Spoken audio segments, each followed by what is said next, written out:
"17-year-old Gabe Meyer is dropped off at the local gym by his father. It would be the last time he would see his son. We knew straight away that there was something terribly wrong, that he couldn't get to us. His disappearance would take detectives into crocodile-infested waters, into the depths of cane fields and rainforests. In 21 years, I've probably never had to experience anything so emotional. And into a world of distorted reality and deadly lies. He wrote me almost every day. He showed us what appeared to be a newly dug grave. All of us were just stunned. It was something out of a horror movie. This was a planned, calculated murder. It was like a challenge to him. He was enjoying every minute of it. But he made a very basic error. And hopefully that piece of the jigsaw would fit into the puzzle at a later time.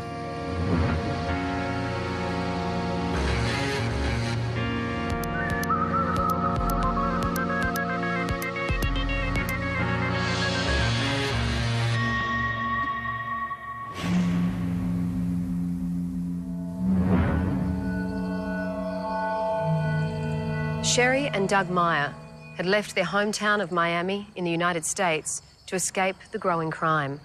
Now, halfway around the world, it seemed fate had caught up with them. One of their 6 children was missing.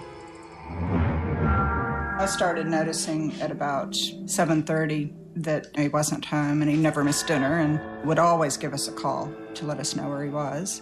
I asked Doug to call the hospital just to make sure that he hadn't had an accident or anything. The hospital hadn't heard anything, and we thought, well, it's a bit silly, he's 17, we shouldn't worry so much. He's probably found a mate, he's probably gone to somebody's house or something like that. And we just sort of dozed fitfully, and I kept getting up and going to check his room to see if he'd come home. And it was about 4:30 or 5 in the morning. We just got up and started to work out what we were going to do, who to call, where to go, because we knew something was terribly wrong. We decided, you know, what's the logical thing to do? First find his friends and see what happens. So we got in the car and drove down toward Damon Kalanka's house. Damon Kalanka was a mate of Gabe's and had been there when Doug Meyer dropped his son off at the gym. We walk up the steps to Damon Kalanka's flat. The door's already open. He comes out and meets us. I go, Damon, have you seen Gabe? Yes, after he left the gym. He came over here to the flat. He was reading some girly magazines. Said he was going out to swim. Right, Gabe, see ya. Doug Meyer came to the police station to report his son Gabe missing. He had 2 of his friends with him, and they said they didn't know where Gabe was. Gabe had left Damon Kalanka's house in the afternoon to go for a swim at the ski ramp in the Johnston River. And Doug said this was quite unusual because Gabe didn't normally swim in the river. He knew about crocodiles. He knew that you don't swim in the evening, especially. The weather was bad, it was raining. It's just not something that Gabe would have done. At that point, I spoke to both of the friends and asked their thoughts in relation to Gabe, and they said it was unusual. They also indicated that there was no trouble at home, so it seemed a bit unusual that he hadn't returned home, and not a normal case of a kid staying away overnight, partying or something like that. All we knew was that we had a missing person and that we had to cover all avenues. So we basically had to track down and speak to as many people as possible that may have seen Gabe and maybe provide information as to his movements. So basically our initial inquiries started at the gymnasium where Doug had dropped Gabe off. We did speak to some people who confirmed that Gabe had been attending the gym and that Gabriel left the gymnasium at approximately 4:30 p.m. The next step was to ascertain if, in fact, Gabe had gone to the river. There was concern that Gabriel had gone swimming, that he may have drowned or been taken by a crocodile or something of that nature. If a human had been taken by a crocodile, we would certainly hope to find remains. It is my understanding that crocodiles do lodge the remains of victims within mangroves. As a consequence of this, we did in fact conduct searches of the Johnston River with the Department of Wildlife and local crocodile experts, and there was no signs located at all. Again, another option was the fact that he may have simply run away. We canvassed that possibility with his parents, we canvassed that possibility with his friends. We just told him basically that he was a kid that, you know, would never give us any trouble at all. He'd been through a lot of experiences in his life that had really matured him. He was such a likable kid, always had been ever since he was little, just a lovely boy that was just really responsible for his age. And that's, I guess, why we knew straight away that there was something terribly wrong, that he couldn't get to us, because he would definitely do that. He would not worry us. Other avenues of basic investigation include the tracing of Gabe's bank accounts to see if any withdrawals have been obtained from any branch anywhere in Australia. It included inquiries with the various public transports, airlines, coach services and the Queensland Rail to see if we had any traces. And all inquiries made with the transport companies proved negative. We had no sign of Gabe at all, and likewise with his bank accounts, they had not been touched. The alarm bells were starting to ring a little louder. Douglas and Shirley Meyer are sick with worry. Their son Gabe was due home for dinner on Tuesday night but never arrived, something they say is completely out of character. Gabe's the kind of guy that wouldn't miss a meal in the evening. If he was not going to be there, he would do home at let us know. Police have scoured nearby streets and the Johnston River. They're treating Gabe's disappearance as suspicious. Oh, we're quite concerned for his safety. We feel there may be suspicious circumstances that surround his disappearance. As for Gabe's parents, they've just got one plea if their son is watching this program. Just give us a call. And that that's it. We love you, Gabe. We love him so much, and that all the kids miss him, and we just want to know he's safe. The last person to see Gabe was Damon Kalenka. He said, now look, make sure you tell the police this, that if they want to know anything, I'm over there. They know where I live. They just come and talk to me. I'll tell them all about what I know. I asked Damon Kalenka to accompany us to the police station if he was willing to take part in an interview. So just get a little bit of background first. How did you know Gabriel Meyer? I was going with his sister, Helen Meyer. I met her, and she went to America. And family got really close to me. And her brother comes to the gym, and I see him at the gym all the time. And I've been just a close friend from at the gym. I met him at the gym. He started to say hello to me all of the time and compliment me and ask me how I was doing, and he would start conversations and things like that. He was a really friendly guy, quite charming, and we started to date from there. She was leaving in 3 weeks to go to America to university. He was devastated that she was leaving. So we told Fawn, well, look, tell him he can come over for Christmas, and he came over that day. And they invited me over for Christmas, and they really close to me, family. But I went to the gym. He outlined to me how he'd been to the gym the previous afternoon, how he'd met Gabe Meyer, how he'd had a workout with him. Gabriel attended his unit later on, and Gabriel left shortly thereafter, telling Damon Kalenka that he was going swimming. I also asked him about his movements that night, and he explained to me how he had hired a utility and was taking a roll of carpet to his sister's place in Tully. And I got halfway out of the area and started to come down. So I turned around, I think I had a car in the back, I didn't put it in the phone. So I turned around and came home.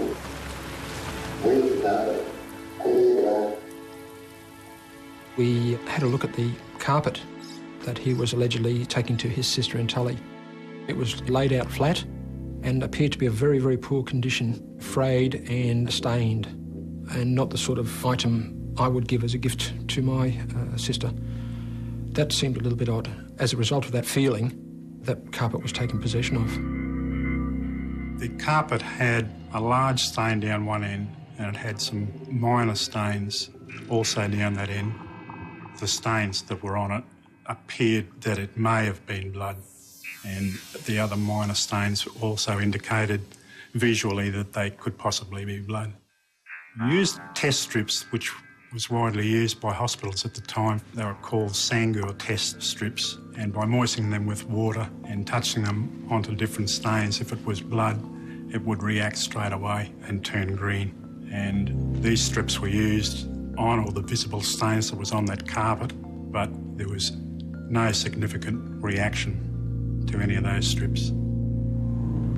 I was on a rest day. I got called into duty back to the Innisfail Criminal Investigation Branch office, and they explained that a young person, Gabe Meyer, had gone missing.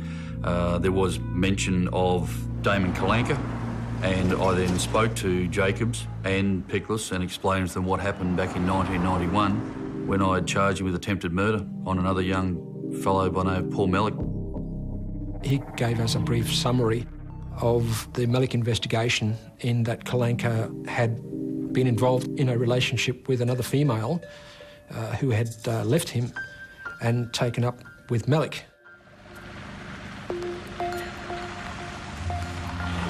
Kalanka arranged to have a meeting with Paul Mellick. They went for a drive in Kalanka's car out to an area towards Flying Fish Point. Kalanka and Mellick got out of the car, and Kalanka had a knife, and at some stage Mellick was having a conversation with him. He turned his back on Kalanka, and Kalanka then stabbed him in the back with the knife.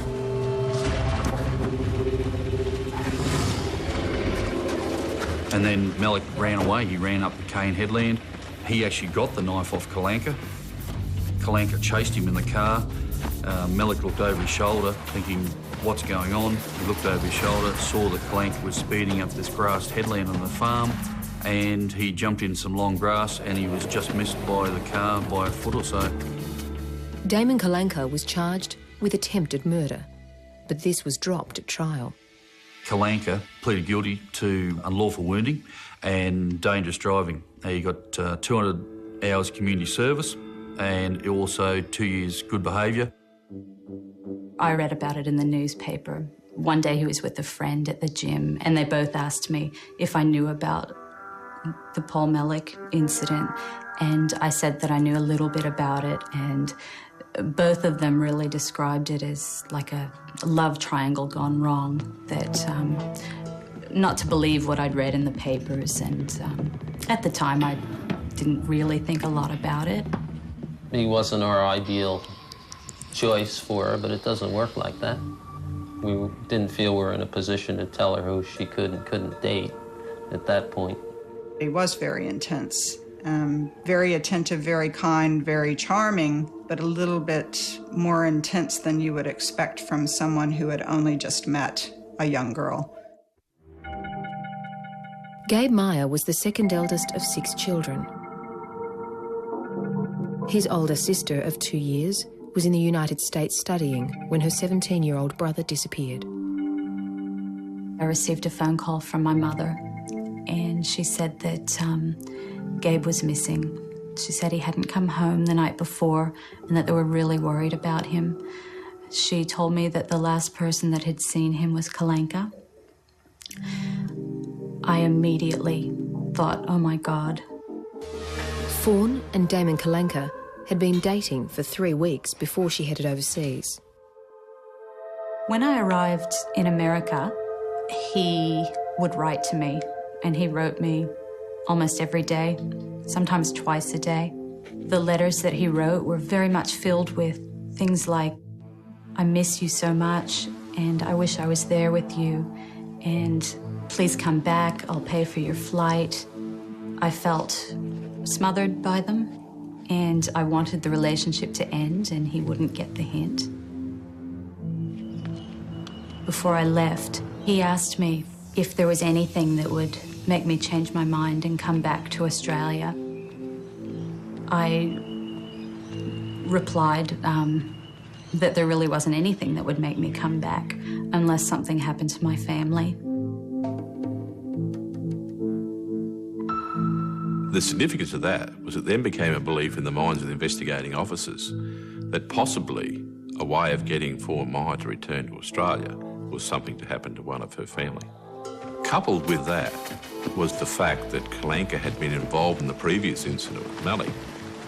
We had to keep an open mind. We had to be objective, but we had fears that something may have happened to Gabe Meyer. Damon Kalanka had told detectives that he had spent that night driving a carpet to his sister's. That carpet was examined, but there had been nothing to link it to Gabe. When you've got an investigation, you've got to broad brush everything. You've got to just cover absolutely every avenue. That's why we took the carpet. We didn't know squat at that time. But once we grabbed it, we've got some evidence that can't go away. And hopefully that piece of the jigsaw would fit into the puzzle at a later time. Another piece of the jigsaw they hoped would fit was the ute hired by Kalanka to take the carpet to his sister's. He had originally booked it for the following night, but then changed his mind and picked it up at 7 p.m, 1.5 hours after he had last seen Gabe. Of course, with any rental vehicle, the start mileage is recorded prior to leaving the rental company, and the end mileage is recorded when the vehicle is returned. We ascertained that Kalanka had travelled 119 kilometres during the period that he had the vehicle in his possession. Kalanka told the police that he had dropped his next-door neighbour off at the local pub before heading to Tully. Halfway to Tully, he turned around. He was home at 9 p.m. Shortly after, his flatmates went to bed and he went out again. He brought a torch as he thought he'd go fishing. But when it rained, yet again, he went back home. We then travelled the same route as detailed by Kalanka in his version of the events on that date. That included travelling around Innisfail for a short time and then travelling halfway to Tully, whereupon we turned around at the bridge as nominated by Kalanka and returned to Innisfail. We found that the actual distance that we had travelled was 61 kilometres as opposed to the 119 as stated by Kalanka. That is a difference of 58 kilometres, and as you can appreciate, that is a considerable distance. This in itself was a glaring lie and really firmed up that Kalanka had been involved in something terrible. The ute was immediately seized for forensic examination. An examination was conducted for fingerprints over the cabin and the tray. But Gabe's fingerprints were not found on the ute, nor was any trace of Gabe's hair or fibres from his clothes. There was nothing that we could tie Gabe in with that utility. Next, they conducted scientific tests on Kalanka's flat. As a part of that testing, a polylight was run over the unit completely in an attempt to establish whether there was any blood or spatter patterns or anything of that nature within the unit which might indicate some sort of fight, altercation or disturbance of that nature, but nothing was identified. I called Kalanka the day after I found out that my brother was missing, and I was crying and I asked him, "Where's my brother?" And he said, "I don't know, Fawn. I think something terrible might have happened to him." I was sick. I knew he was lying. I knew that Gabe was dead. And I knew that he'd done it. He said even my flatmate heard him say he was going swimming. Police began a process of either confirming or negating Damon Kalanka's version of events, starting with his two flatmates. They were present when Gabe initially arrived at the flat and when he had left at approximately 5:30 on that afternoon. Gabriel had told them when he left that he was going swimming. They also told police that they went to the movies just after Gabe left, but were home by 9 p.m. when Kalanka came home. The purchase of the torch was also confirmed. Narinder Singh, a neighbour of Damon Clanker, he was also interviewed at length in relation to his knowledge of the movements of Damon Clanker on the night of the disappearance of Gabriel Meyer. Narinder Singh told us that at about 7 p.m. that night he saw Damon Clanker in the rear car park of the units, and in the back of the utility at that time was a roll of carpet. Shortly after that, he looks out of his flat and sees Damon Clanker standing outside his flat, looking very breathless. Can I get a lift to the pub later? He called out to him and asked him for a lift up to a local hotel. About 15 minutes later, which would then have been about 7:30, Damon Clanker returned and drove him to the local hotel. Clanker then drove Singh back to the units, which would then have been approximately 8 p.m, and he advised him at that time that he was off the Tully. Thank you very much. So this, in fact, corroborated the version supplied to us by Damon Clanker. Cheers, mate. We also had a witness that came forward that stated that he had seen Gabe walking towards the river, walking past a nearby shop. This was after we had confirmed that Gabe had left the flat and was several blocks away from the flat.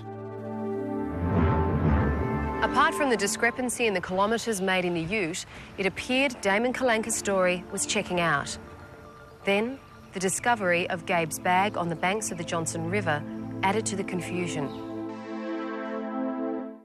This bag was found by SES volunteers on the banks of the Johnson River and has been identified as Gabe's. Police are now relying on it as a crucial piece of evidence in their efforts to find the missing 17-year-old.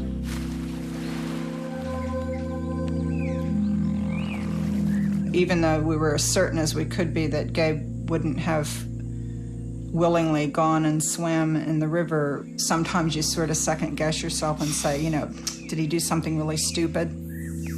The facts surrounding the location of the knapsack was published, and as a result of this, 2 young witnesses came forward who stated that they had seen items of clothing on the pontoon around about 7:30 p.m. on the day Gabe went missing.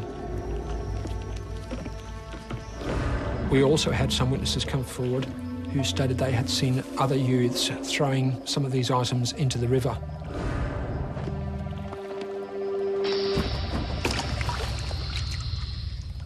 There's certainly the possibility that someone had placed those items there in an attempt to throw us off, or it certainly could have been the case that they'd been placed there by Gabriel prior to going swimming. After a brief meeting this morning with local investigators, police divers set up for a long day in the muddy waters of the Johnston River near Campbell Street. We were glad that the police divers were coming, and while we didn't want to admit that what they might find, we just wanted Gabe back at that point. And we were really hopeful that they would find him or find, you know, something to let us know what had happened. After using explosive charges to clear any crocodiles from the vicinity, the divers entered the murky water. The visibility was totally nil, so they had to conduct grid searches just by touch alone. And the first lucky break of this investigation was within 2 minutes of the search patterns commencing. After about half an hour, 2 of the divers surfaced and handed a wristwatch to the observer. It's believed the watch is the same as Gabriel's, and later, after police showed it to the teenager's parents, they said they were too upset for an interview. When they called us and said that they had found a watch, I think we had to go identify it, and it was the most horrible. I think at that point, it confirmed to us that Gabe was dead. Whatever way it was, we knew he was gone. The watch proved to me beyond any doubt that there was foul play involved, because the watch was a diver's watch and it had a double clip on it that it just couldn't accidentally fall off. It would have to have been removed. That watch was found within throwing distance of the jetty, and it was obvious to me that someone had thrown that out there for us to find. Detective Kruger asked me if I would contact Kalenka and try to find out if he would tell me anything, because at this stage we were trying to find out where Gabe was. I called him and I said to him that I wasn't coming home until I found out what had happened to Gabe.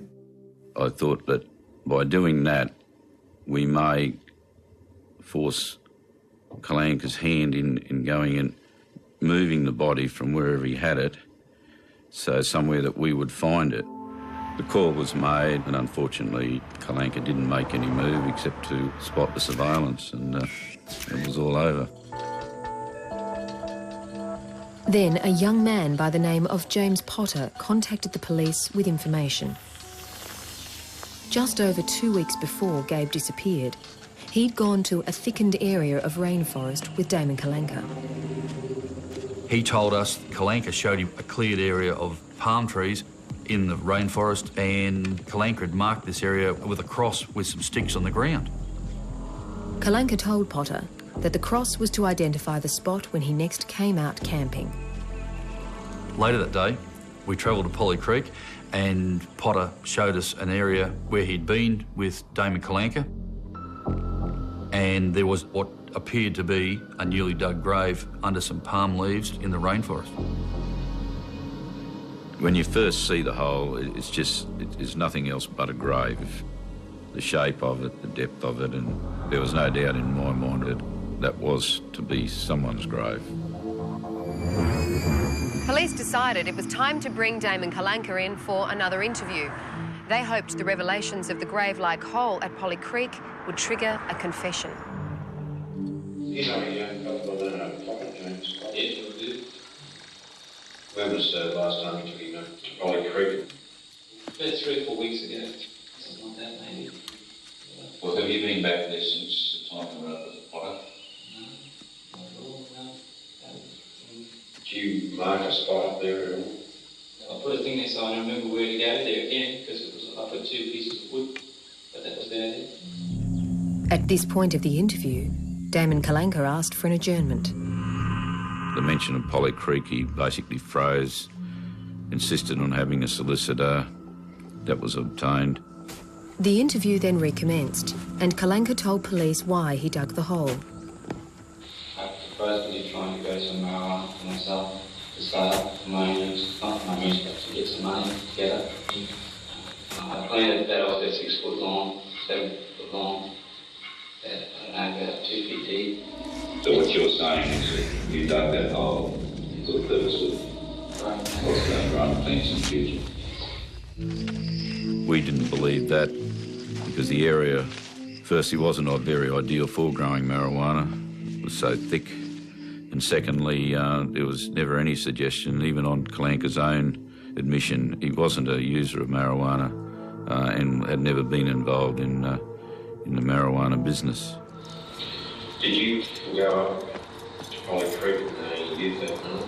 No, I didn't get up. I was going to go up in the morning, on Wednesday morning. But when Gabe's father turned up, I just said, no, I get rid of the youth. That way I wouldn't have passage for 3 weeks. But like I said to them, the reason I'm doing is because I don't want to lie to you. I don't want to put any smoke screens up and say, oh, I'm doing this and that. Because you only get yourself caught in trouble if you keep trying to tell stories. What do you say to the rumour that you killed the young Gabriel, endeavoured to get Fawn to come back to Australia? Like I said to Fawn, she rang me on Monday. We were talking about it, and I said, look, if you thought that I did this just to get you back, you would go back anyway. So there's no choice. I can't see the thinking behind that because I love the family a lot.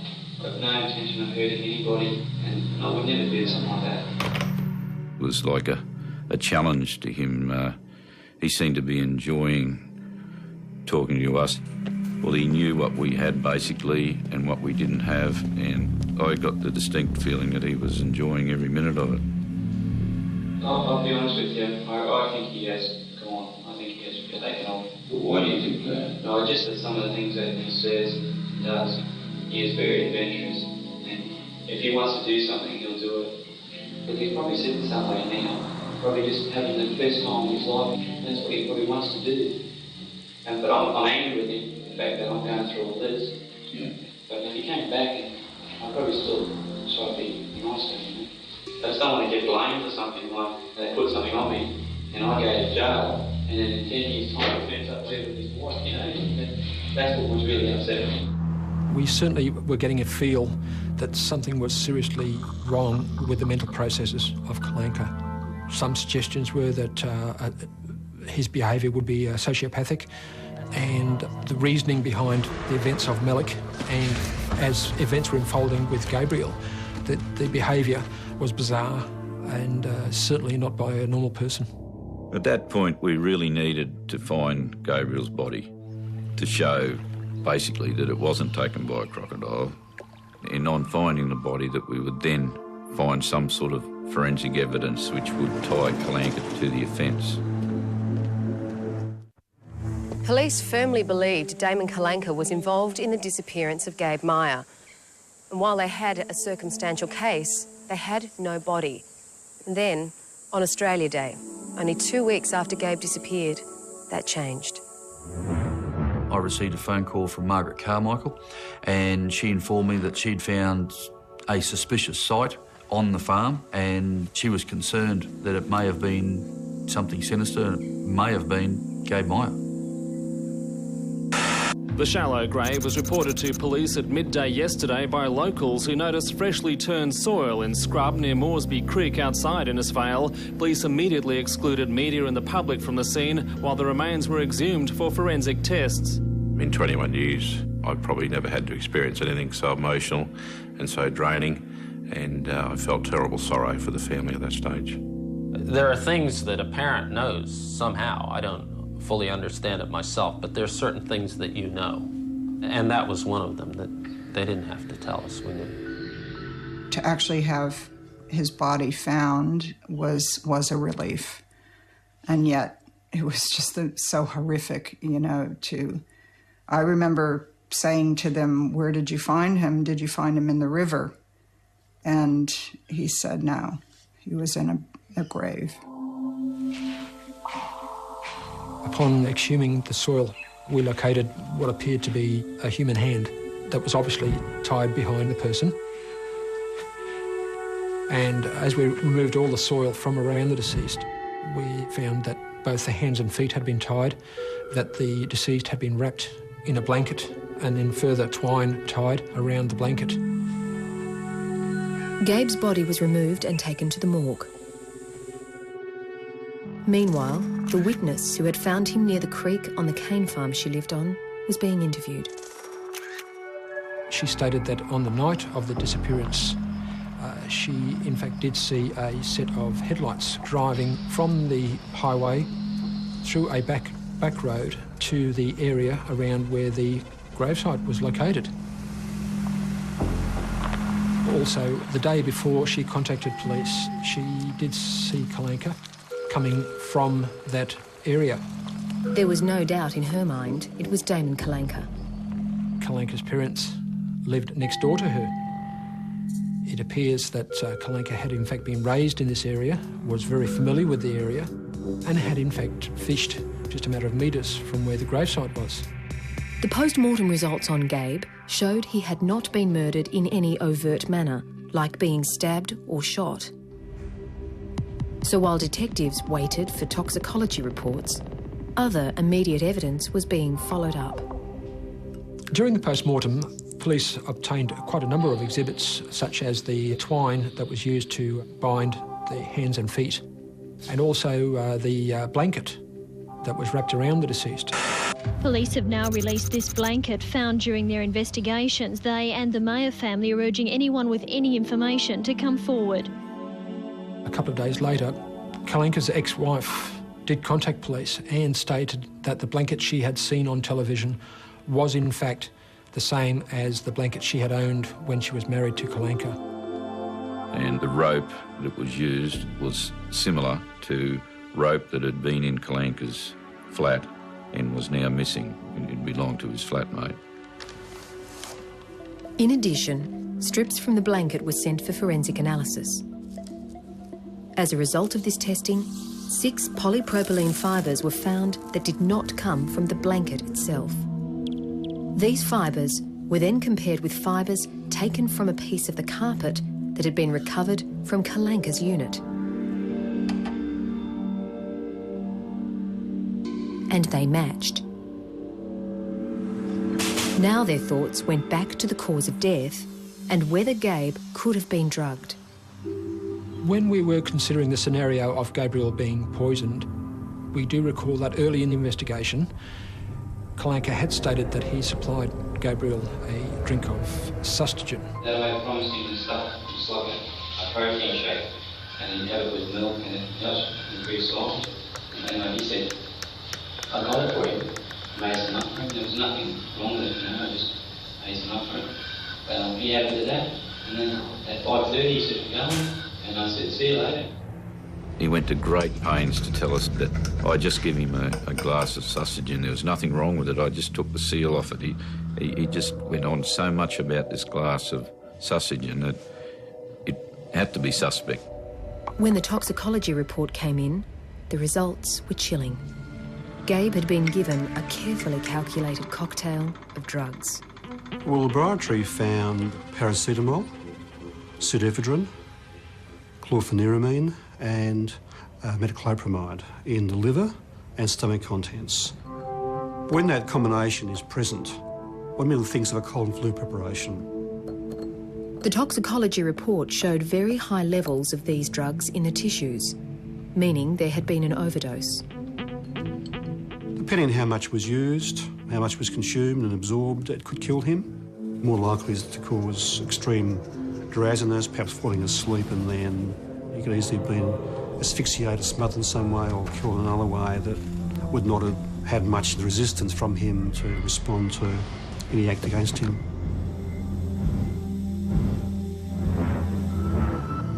When Gabe was discovered at the gravesite, police located a small piece of plastic that was adhered to his face. A very unusual shape, almost like a small rectangle with a hole cut in the middle of the rectangle. It was identified as enforcing for a plastic bag, and that was part of a plastic bag that may have been placed over Gabriel's head. The detectives now had enough circumstantial evidence to make an arrest. But Damon Kalanka wasn't going to make it easy. He had another lie up his sleeve.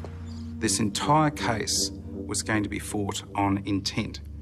It was central to the case to be able to prove that this was a planned, calculated murder and not a murder that was committed in the heat of passion.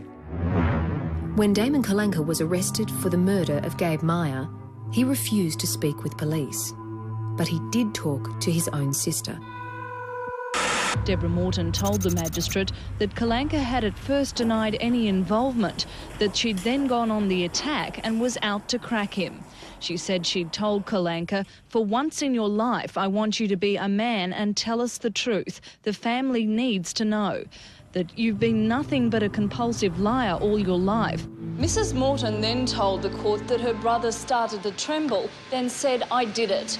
That when she asked him why, Kalanka replied that Gabe had been coming onto him in the gym, always touching him, that he'd got angry, lost control and strangled him.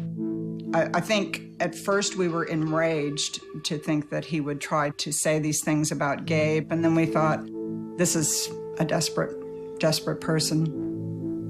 But when police first spoke with Kalanka, that defence was never mentioned. I recall asking him if he believed or knew that Gabriel may not have been homosexual. No. Homosexual. It's quite, you know, I didn't think it was bad. I'm not gay.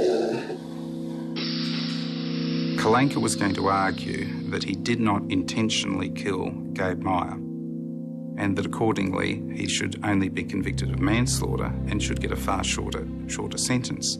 So this entire case was going to be fought on intent. It was central to the case to be able to prove that this was a planned, calculated murder and not a murder that was committed in the heat of passion.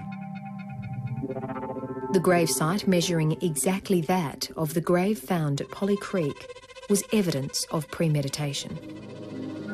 He was planning to take Gabe Meyer out to Polly Creek on some pretense because you had to walk in there, and he planned to kill him and then bury him there. But he was too anxious.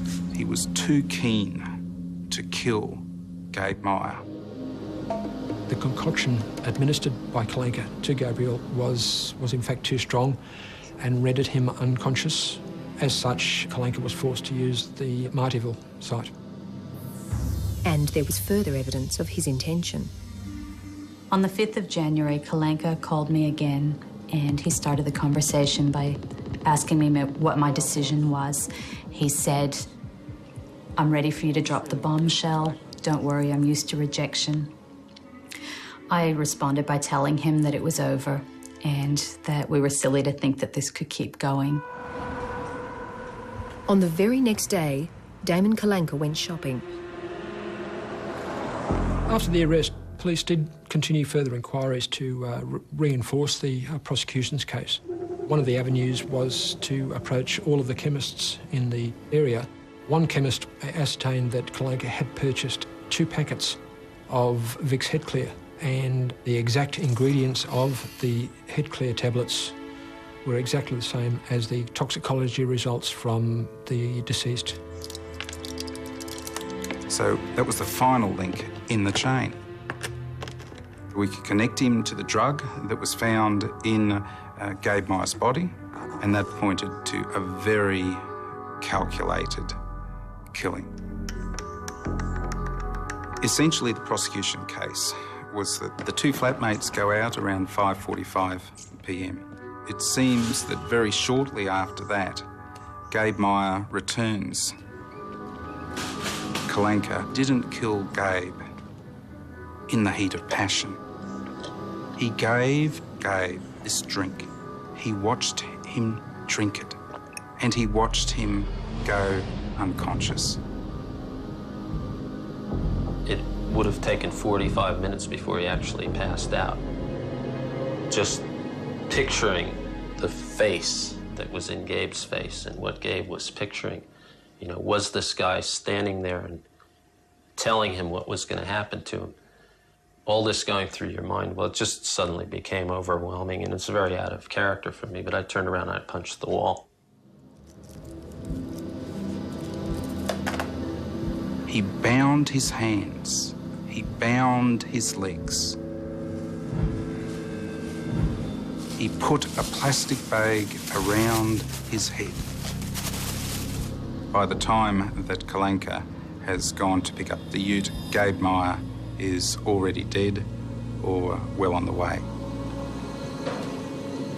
Kalanka has then wrapped Gabe in a carpet from the garage and placed him in the back of the ute.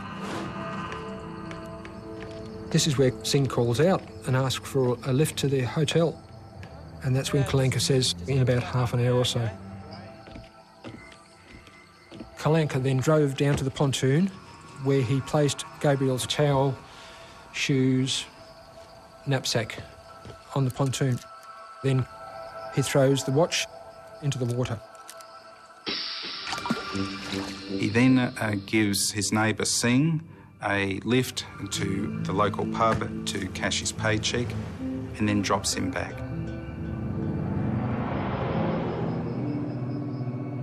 Then he does a quick trip out to the farm, where he dumps Gabe Meyer's body, and then quickly drives back. Kalanka arrives home to his flatmates for the 9 p.m. alibi, and they go to bed soon after. And that is when Kalanka left the flat to go to the service station and buy a torch and batteries. And he then goes back out, where he digs the grave for Gabe Meyer just off the track on that farm. But he made a very basic error. He drove too far. The 58 kilometres missing from Kalanka's account that night were the 2 trips from his unit out to and back from the gravesite. Over the years, I have done many murder trials, and I cannot think of one that has the same mixture of cold planning and cold execution. After more than 5 hours deliberation, the jury found Damon Frank Kalanka guilty of the murder of Gabriel Meyer. Damon Kalanka was given a mandatory life sentence, but the judge warned that the parole board should be careful in considering any application. Kalanka is eligible to ask for that release in 2006. We've dreaded this time for all these years. We know that this man will kill again, and we can't even imagine that any parole board would let this man out. I have grave concerns about that, not only for my own safety and my family's safety, but for anyone else out there. He has done this before. He's done it this time, and he'll do it again. I have no doubt about that.